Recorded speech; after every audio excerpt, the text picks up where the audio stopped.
Halo semuanya, pernah nggak sih kalian ngalamin momen di mana tiba-tiba uang di rekening kalian itu seret gara-gara ada kejadian yang nggak terduga? Entah itu mungkin karena handphone jatuh dan kalian jadi harus bayar ganti layar yang mahal, atau motor mogok pas akhir bulan, atau bahkan biaya listrik dan internet yang naik tanpa aba-aba. Rasanya nyesek banget kan? Nah, yang namanya kondisi keuangan nggak terduga kayak gini tuh bisa kejadian kapanpun, ke siapapun. Tapi sayangnya, banyak dari kita yang nggak siap sama sekali. Baru nyadar pentingnya dana darurat setelah kejadian, baru kepikiran nyari penghasilan tambahan pas udah kepepet gitu. Ujung-ujungnya panik, dan bahkan gali lubang tutup lubang. Nah, di episode kali ini, kita bakal ngomongin tentang berbagai kondisi keuangan yang sering kejadian tanpa peringatan. Dan bagaimana cara menyiapkan diri, biar nggak kalang kabut pas udah kejadian. Jadi buat kalian yang masih suka santai-santai soal keuangan, siap-siap ya, karena setelah dengerin ini perspektif kalian bakal berubah. Oke, let's go kita mulai. Kondisi yang pertama yaitu gadget yang mendadak rusak. Nah ini problem yang udah kayak kutukan ya. Handphone tiba-tiba mati total, laptop mendadak nge-freeze pas lagi ngerjain tugas atau kerjaan, atau headset yang biasanya bikin nyaman, tiba-tiba cuman bunyi sebelah. Pasti pernah ngalamin kan? Masalahnya, gadget itu udah jadi kebutuhan primer buat banyak orang. Bayangin kalau handphone rusak.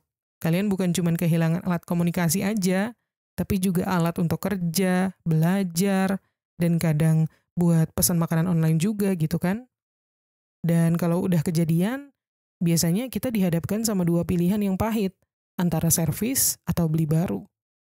Kalau servis, ya bisa aja murah, tapi bisa juga mahal, dan tetap gak bisa balik normal. Kalau beli baru, mesti siapin budget jutaan. Belum lagi kalau rusaknya itu di momen yang paling gak tepat, pas duit lagi mepet. Makanya punya dana darurat atau minimal nyisihin sedikit dari gaji bulanan, penghasilan bulanan, untuk gadget fund, itu penting banget.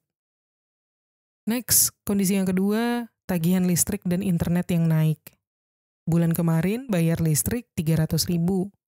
Bulan ini tiba-tiba jadi 450.000. Lah, perasaan pemakaiannya sama aja. WiFi juga gitu. Awalnya langganan paket standar, tahu-tahu harganya naik. Nah, kalau udah kayak gini kan benar-benar bikin cash flow keuangan berantakan ya.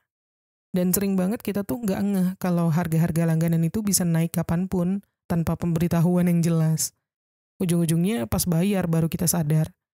Dan yang paling ngeselin adalah kita nggak bisa tiba-tiba mutusin langganan listrik atau internet karena itu udah jadi kebutuhan esensial. Kalau listrik mati, ya udah kehidupan berhenti. Kalau wifi putus, ya koneksi ke dunia luar juga ikut putus kan? Jadi solusinya adalah harus update terus tentang harga langganan. Cek apakah ada promo dari provider lain, dan mulai hemat listrik dari hal-hal kecil gitu ya. Kadang kebiasaan cabut colokan atau matiin lampu kalau lagi nggak dipakai itu bisa bikin perbedaan. Next, kondisi yang ketiga, kendaraan mogok atau butuh servis dadakan. Ini kejadian yang bisa bikin mood kita hancur deh seharian. Udah mepet ke kampus atau ke kantor misalnya, motor nggak mau nyala. Atau yang lebih parah, lagi di jalan tiba-tiba ban bocor. Nah, kalau udah begini, nggak ada pilihan lain deh selain keluar duit buat ke bengkel. Yang bikin makin kesel adalah servis kendaraan itu sering datang pas kita nggak siap. Misalnya, rantai motor harus diganti, oil udah kering, atau rem mulai bermasalah. Dan kalau nggak segera ditangani, yang ada bisa lebih bahaya, bahkan lebih mahal biaya perbaikannya. Makanya, penting banget yang namanya rutin cek kendaraan sebelum ada masalah besar. Jangan tunggu mogok dulu, baru ke bengkel. Dan kalau bisa sih, siapin anggaran kecil untuk servis berkala, supaya nggak kejadian keluar duit banyak gitu ya dalam satu waktu. Next, kondisi yang keempat, anggota keluarga atau hewan peliharaan sakit. Ini nih kejadian yang nggak cuma menguras dompet aja, tapi juga menguras emosi kita. Orang tua tiba-tiba drop, ya amit-amit ya. Adik mendadak demam tinggi, atau kucing peliharaan kita mogok makan gitu ya. Yang namanya sakit itu kan nggak bisa ditunda, harus segera ditangani. Masalahnya, biaya kesehatannya ini yang nggak murah. Walaupun udah punya BPJS juga kadang masih harus bayar obat-obatan di luar, atau ada kondisi yang butuh penanganan lebih cepat gitu ya. Dan kalau yang sakit itu hewan peliharaan, wah udah siap-siap biaya dokter hewan itu bisa bikin dompet teriak. Jadi solusinya adalah minimal kita punya BPJS yang aktif. Terus juga pertimbangkan untuk punya asuransi kesehatan, tambahan kalau memang memungkinkan. Dan untuk yang punya hewan peliharaan, coba deh kalian mulai cari klinik yang kasih harga terjangkau untuk perawatan rutin. Karena nggak ada yang bisa nebak ya, kapan kondisi kayak gini bakal datang. Next, kondisi yang kelima, undangan nikahan atau hajatan dadakan. Kita pasti ikut seneng ya, kalau misalkan ada undangan nikahan dari teman atau keluarga gitu kan. Tapi setelah itu langsung kepikiran kayak, wah amplopnya berapa nih? Hajatan dadakan itu tricky banget. Kita bingung kalau mau nolak, tapi juga nggak bisa datang dengan tangan kosong. Minimal harus siapin budget buat kado atau uang amplop. Apalagi kalau misalkan yang nikah itu teman dekat atau keluarga besar. Dan yang lebih ngeselin adalah, biasanya undangan kayak gini tuh datangnya barengan. Jadi dalam sebulan bisa ada 2 atau 3 acara nikahan sekaligus. Nah, kalau nggak dipersiapkan, bisa langsung bocor finansial kita. Jadi solusinya adalah, kita bisa mulai dengan punya budget sosial, alias tabungan khusus untuk acara-acara kayak gini. Nggak perlu langsung besar, tapi kalau dikumpulin dari jauh-jauh hari, pas momennya datang, kita nggak bakal terlalu kaget. Next, kondisi yang keenam, kehilangan barang penting. Pernah nggak sih kalian ngalamin dompet ketinggalan di ojek online, atau handphone kecopetan di kereta, atau kunci kosan kalian tiba-tiba lenyap gitu entah kemana?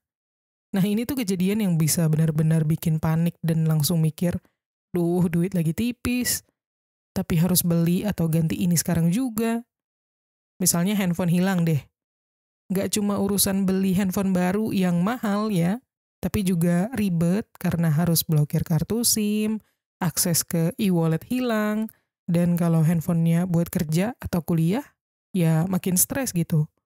Atau kalau misalkan dompet yang hilang, waduh, urusan bikin kartu identitas saja udah makan waktu dan biaya. Makanya penting banget nih untuk punya dana cadangan buat hal-hal kayak gini.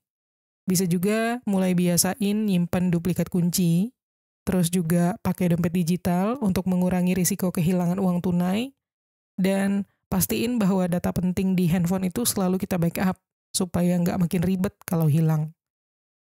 Next, kondisi yang ketujuh, tiba-tiba di PHK atau penghasilan berkurang. Ini sih mimpi buruk buat semua pekerja ya. Lagi enak-enak kerja, udah nyaman di tempat kerja, tiba-tiba perusahaan kasih surat pemutusan kontrak.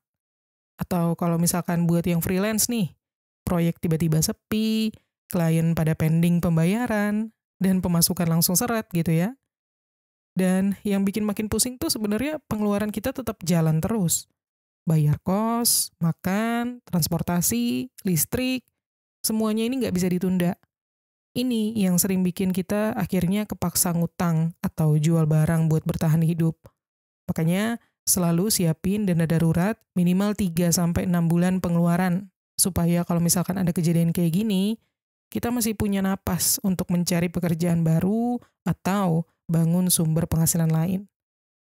Selain itu, kalau bisa mulai punya side hustle atau kerjaan sampingan ya, biar nggak bergantung sama satu sumber pemasukan aja. Next, kondisi yang kedelapan, harga kebutuhan pokok naik. Nah ini, pernah nggak sih kalian tuh belanja bulanan terus kaget pas lihat totalnya? Loh, perasaan bulan lalu cuma segini, kok sekarang nambah 100.000? Nah, gini nih, inflasi tuh kayak silent killer buat keuangan kita. Gaji tetap stagnan, tapi harga beras, telur, minyak, cabai, atau bahkan kopi favorit kita naik terus kan? Dan yang lebih nyebelin adalah kenaikan harga ini sering nggak kita sadari.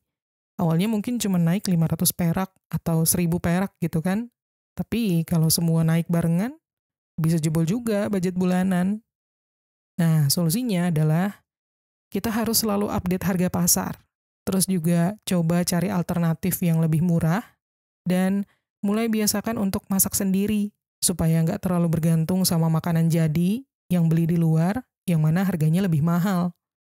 Dan kalau punya space di rumah, kita juga bisa coba untuk menanam sayuran sendiri untuk mengurangi pengeluaran. Next, kondisi yang ke-9, biaya transportasi naik. BBM naik, tarif ojek online juga ikutan naik, atau parkiran yang tadinya cuma 2.000, sekarang udah jadi 5.000. Kelihatan kecil ya, tapi kalau dihitung per bulan, ini jumlahnya bisa lumayan banget.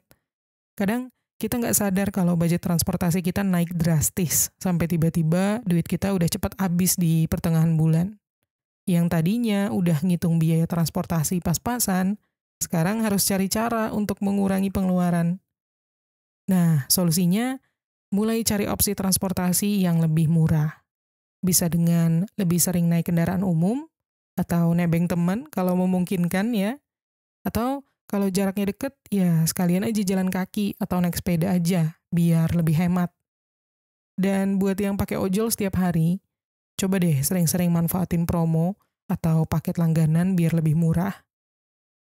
Next, kondisi yang ke-10, acara mendadak di luar rencana. Ini kejadian yang kelihatannya sepele, tapi efeknya bisa gede banget ke dompet kita. Tiba-tiba ada temen yang ngajak nongkrong, atau ada reuni yang nggak bisa ditolak, atau tiba-tiba ada event kantor yang mengharuskan beli baju baru. Kalau nggak siap, ya bisa langsung boros deh tanpa sadar. Dan sering banget kejadian ini tuh datangnya beruntun. Hari ini traktiran teman, minggu depan kondangan, terus ada meeting penting yang butuh tampil rapi, jadi mau nggak mau kita kudu beli outfit baru. Dan kalau misalkan nggak punya alokasi dana buat hal ini, ya akhirnya ngambil dari budget lain, atau malah pakai utang. Makanya bagusnya tuh kita punya budget hiburan atau sosial setiap bulan. Nggak harus besar, tapi kalau ada alokasi khusus untuk hal-hal mendadak ini, setidaknya ini nggak bakal bikin cash flow kita berantakan. Dan selain itu, kita perlu mencoba untuk belajar bilang enggak untuk acara yang nggak wajib banget gitu ya, biar nggak gampang tergoda keluar duit. Next, kondisi yang ke-11, promo menggoda yang bikin kalap. Nah, kalian pernah nggak lagi scroll TikTok atau Marketplace, terus tiba-tiba ada notif, flash sale 90% off, cuma 1 jam, atau cashback 50.000 buat pembeli pertama. Rasanya tuh kayak semesta ngasih kode buat check out sekarang juga. Padahal awalnya nggak ada tuh niat belanja. Tapi karena ada promo, tiba-tiba keranjang belanjaan penuh sama barang yang kayaknya butuh, tapi sebenarnya nggak mendesak. Ujung-ujungnya dompet jebol dan pas akhir bulan bingung kenapa saldo berkurang drastis. Jadi trik biar nggak gampang tergoda sama hal ini, pakai aturan beli besok aja. Jadi kalau ngelihat promo, coba tunda keputusan beli sampai besok gitu. Kalau misal masih kepikiran dan beneran butuh, baru beli. Dan selain itu, bisa juga pakai teknik budget wishlist. Jadi setiap bulan, kita cuma boleh beli 1 atau 2 barang dari daftar yang udah dibuat sebelumnya. Supaya nggak kebablasan gara-gara promo. Next, kondisi yang ke-12. Biaya administrasi bank atau denda keterlambatan. Saldo rekening tiba-tiba kepotong tanpa kita sadar. Pas dicek, ternyata biaya admin bank. Atau yang lebih nyebelin, kena denda karena lupa bayar tagihan. Bener-bener kejadian yang gak terduga yang bisa bikin pusing ya. Apalagi kalau duit kita udah pas-pasan. Kadang kita tuh bisa suka meremehkan biaya kecil kayak gini.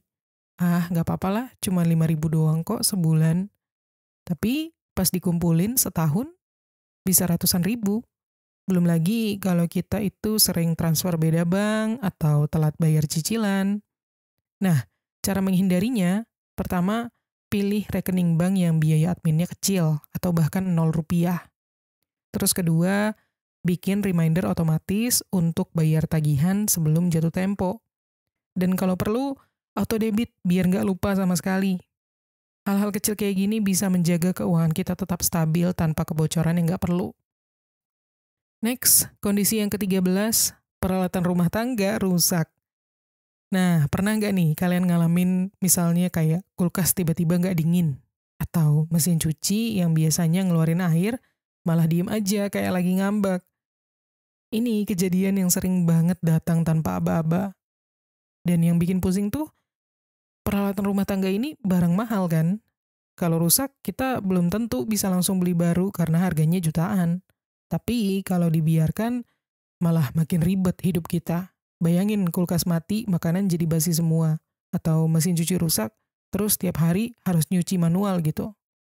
Nah, jadi solusinya adalah rutin perawatan. Jangan tunggu sampai barang kita rusak dulu baru panik. Terus juga selain itu, siapin dana khusus untuk peralatan rumah tangga. Bisa juga mulai belajar DIY repair untuk perbaikan kecil supaya nggak langsung keluar biaya servis yang mahal. Next, kondisi yang ke-14, dokumen penting harus diperpanjang atau diurus ulang. Nah, kalian pernah nggak sih tiba-tiba ngeh kalau SIM atau STNK atau paspor kalian udah mau kadaluarsa? Dan yang lebih ngeselin tuh, nyadarnya baru pas duit lagi mepet. Akhirnya terpaksa cari pinjaman atau pakai dana yang seharusnya untuk keperluan lain gitu. Masalah kayak gini sering kejadian karena kita nggak ngecek masa berlakunya dokumen. Tiba-tiba aja udah hampir habis, dan kalau telat malah kena denda atau ribet harus ngurus ulang dari nol. Nah, supaya nggak kena jebakan kayak gini, kita perlu setel reminder jauh-jauh hari sebelum masa berlaku habis. Terus juga siapin budget kecil untuk biaya perpanjangan dari beberapa bulan sebelumnya. Jadi pas udah tiba waktunya untuk perpanjangan, kita nggak kelabakan mendadak cari uang gitu. Next, kondisi yang ke-15, tiba-tiba harus bantu keluarga atau teman. Kondisi ini nih sebenarnya bikin serba salah ya. Lagi asik ngatur keuangan sendiri, tiba-tiba ada chat dari keluarga atau dari temen gitu. Bro, bisa pinjem duit dulu nggak? Lagi kepepet banget nih. Atau keluarga butuh dana buat keperluan mendesak. Bisa bantu nggak? Nah, kalau ini datang dari orang yang beneran butuh dan deket banget sama kita, pasti ada dorongan buat bantu.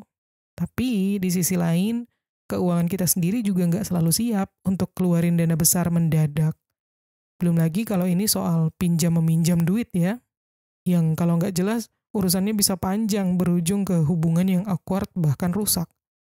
Nah, solusinya adalah pertama, selalu punya budget bantuan sosial dalam anggaran bulanan kita. Jadi kalau misalkan ada yang butuh, kita bisa bantu tanpa harus bikin dompet kita sendiri sengsara. Terus yang kedua, kalau itu soal pinjaman ke teman, pastiin bahwa kita kasih uang yang kalau nggak balik pun, nggak akan bikin kita sendiri sengsara gitu. Jadi jangan sampai nih niat nolong kita malah jadi masalah baru di keuangan kita sendiri. Next, kondisi yang ke-16, kebutuhan mendadak untuk kerja atau kuliah. Pernah nggak sih udah ngerasa keuangan aman terus tiba-tiba kalian ada email dari dosen misalnya, mahasiswa diharapkan membeli buku ini untuk ujian akhir, atau dari kantor, harap segera langganan software ini karena mulai minggu depan semua harus pakai format baru. Aduh, padahal duit udah tinggal sisa buat makan seminggu. Tapi kalau nggak beli, kerjaan atau kuliah bisa terganggu, berantakan. Ini kejadian yang sering banget bikin kita nggak siap. Masalahnya, kebutuhan kerja atau kuliah ini sering muncul tiba-tiba dan nggak bisa ditunda. Jadi, supaya nggak kelimpungan dalam masalah kayak gini, coba siapin dana kecil khusus untuk pengeluaran yang nggak terduga ini. Bisa juga manfaatin opsi patungan untuk beli buku atau cari alternatif yang lebih murah, misalnya langganan software bareng teman, atau pakai versi trial dulu sambil nunggu gajian gitu ya. Yang penting, jangan sampai karena biaya mendadak kayak gini, kita malah mengorbankan kebutuhan utama lainnya.